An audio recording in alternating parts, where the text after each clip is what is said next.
school authorities to get some guidance from the Supreme Court as to where they can draw like that. Yeah. It's Like, a different feeling. Completely different feeling. And I can't. Or patting them on the back. Yeah.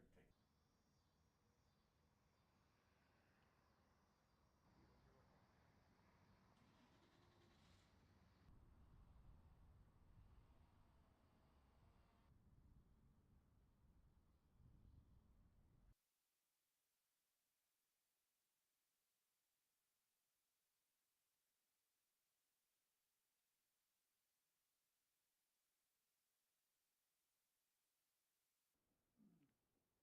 No, they're taking. And guys, I hope you understand.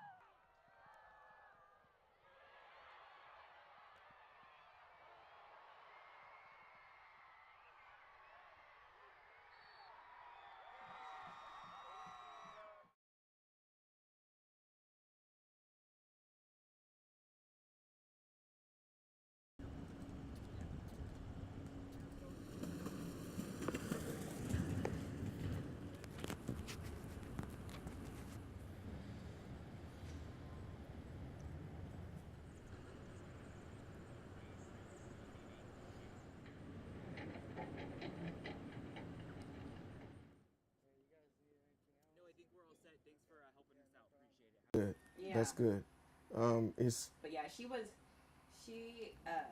she wasn't from the Midwest and was very culture shocked when she arrived. But just like she wasn't like very well received by viewers. Like they'd be Wow. like, she's too black. You shouldn't have her working in the morning because she's too black. We can't see her. Like wow. so she had already a lot of that, and then like when the aggressive behavior and the that. So it was sad because So she's out of the business completely, or she she? just left to go to the South. Okay, so she's reporting there, or? Mm-hmm. I think she's in Raleigh. Okay. Yeah. Oh, she'll do very good work there. Yeah. So it was kind of sad because it's like She was good. I was like, I feel like President Obama made sure that, you know, if there was an issue, we addressed it, and we told that it be compared to anyone or anything else. Both sides are, what are you talking about, both sides? Those people were peacefully protesting, which is their right.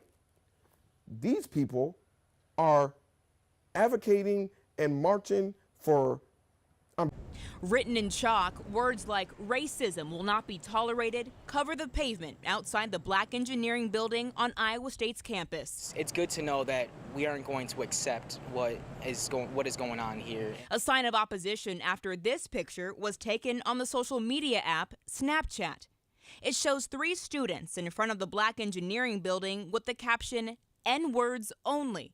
Freshman Kyle Malaker snapped the photo on Tuesday. Channel 13 tried reaching him for comment but did not hear back.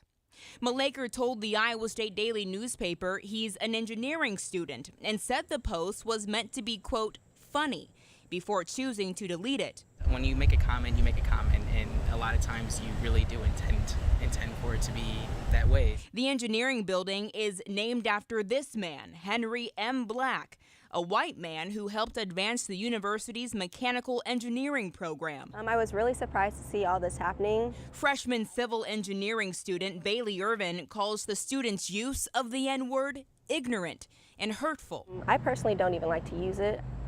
It's just so strong, you know, and people like to play around with it all the time. Irvin had hoped her time at Iowa State would be spent in an inclusive environment. Now she's beginning to think otherwise. I'm already nervous about classes, and I know that I'm probably going to be one of the only female black students in most of my classes, so yeah, it's a lot to deal with. The racially charged post isn't just disturbing students of color. A university like this, 36,000 students, is a place of diversity, and we should all support each other in that. Some now calling for the students who posted this picture to face disciplinary action or even expulsion. I would like to see more than just a written statement. I feel like just a written statement is not going to do it.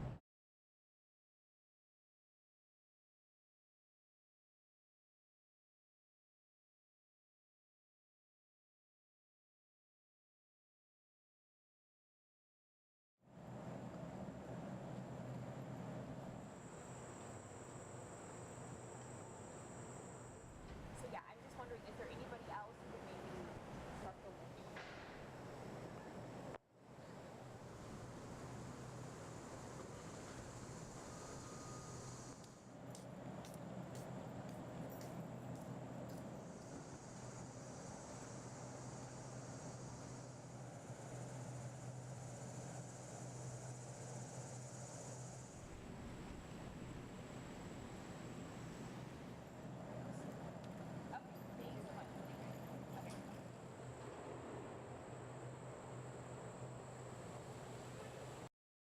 kids aren't bad, but kids can make a bad choice, and a bad choice can lead to a bad situation. With age comes wisdom, and Udell Quezon Jr. has a lot of it.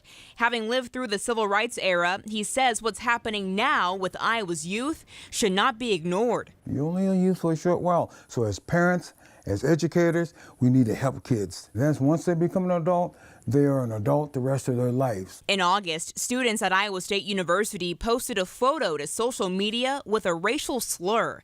Then earlier this month, this picture surfaced of high school students in Creston wearing white hoods with a Confederate flag.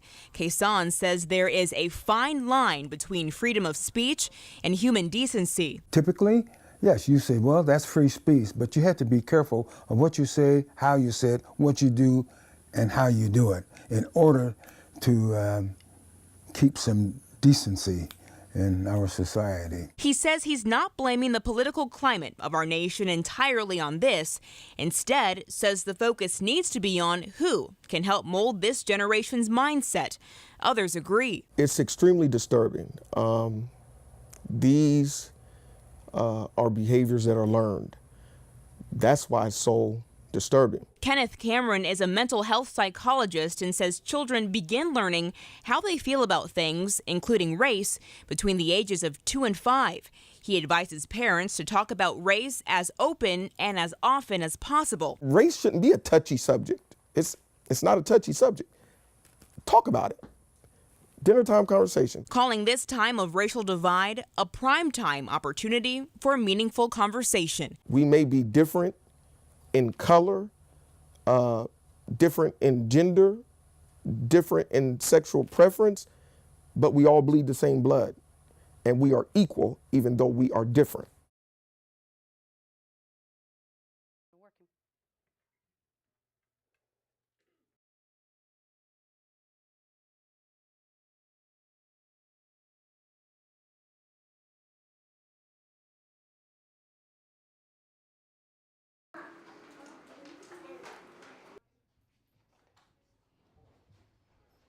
Megan, Mallory. Have you seen Flash Stanley pictures of Autumn's? Yes. And I'll go ahead and read Flash Stanley's letter from Aunt Julie to Autumn. For Annie. What sound does it make though? Ah. Oh, you're good. Okay, we're going to go ahead and get started on our phonics. It's nice and smaller.